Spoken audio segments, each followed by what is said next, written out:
Hello friends, வாழ்க வளமுடன், வாழ்க வையகம், எல்லோரும் நல்லா இருக்க இறைவனை பிரார்த்திக்கிறேன். நம்ம கார சட்னி அரைக்கிறோங்க. மிளகாயை போட்டுட்டோம். கொஞ்சோண்டு கடலப்பருப்பு, அந்த கடலப்பருப்பு லேசாக வதங்கணுன்னு வெங்காயம்,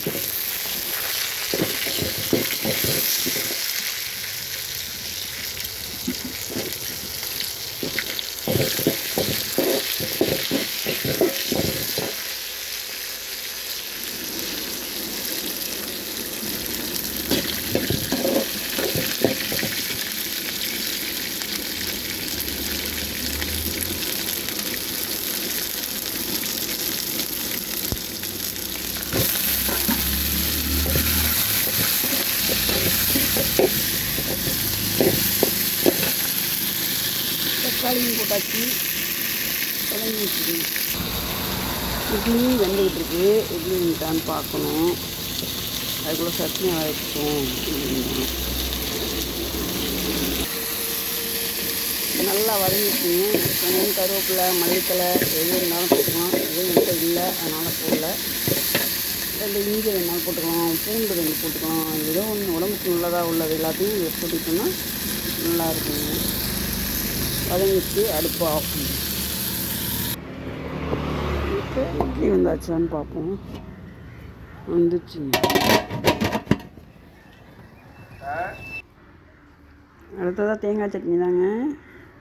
பொட்டுக்கடலை, பச்சை மிளகாய், தேங்காய், கொஞ்சம் உப்பு, கல்லுப்பு இதை போட்டு இப்போ தேங்காய் சட்னி அரைக்க போகிறோம். வாங்க அரைப்போம்.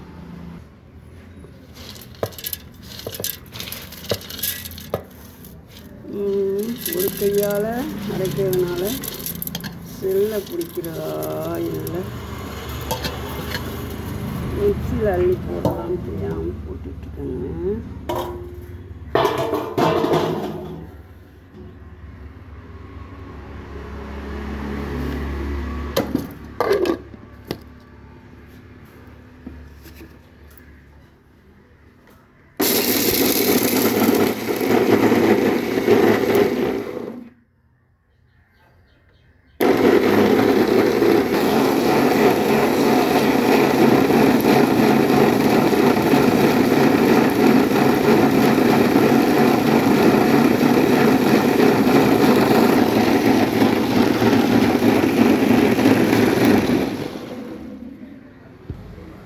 இப்போ நாம் அரைச்சிட்டோம். சட்னியை எடுத்துட்டு மாற்றணும்.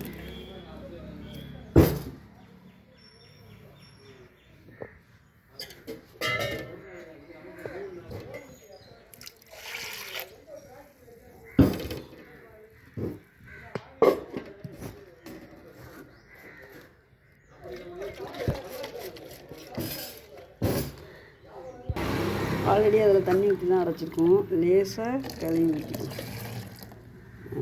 கொஞ்சம் தாளிப்பு போட்டோம்னா சட்னி ரெடி. அடுத்த சட்னி அரை பார்ப்போம். இப்போ நாம் கார சட்னி அரைக்க போகிறோம்.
ஆஃப் பண்ணிட்டோம். போய் கொத்தில் ஊற்றிக்கலாம்.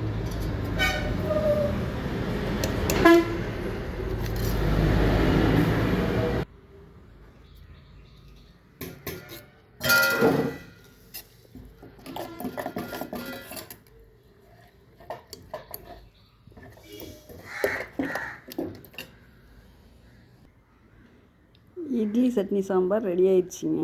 இப்போ நாம் காக்காய்க்கு போடுவோம் இட்லி.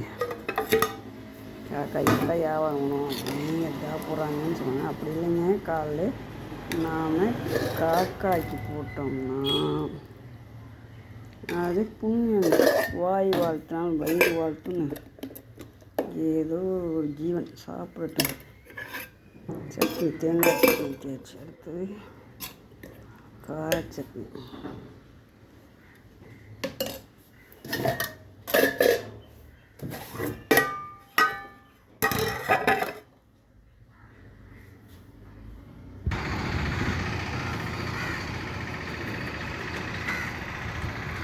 காக்காலாம் நிறைய ஒரு 50 காக்காய்க்கு மேலே சாப்பிடுவாங்க. இன்றைக்கி காக்காயை காணும். காக்கா கூட ஆடி மாதத்தில் பஞ்சம். வியாபாரம் தான் பஞ்சம்னா காக்காயும் பஞ்சம்.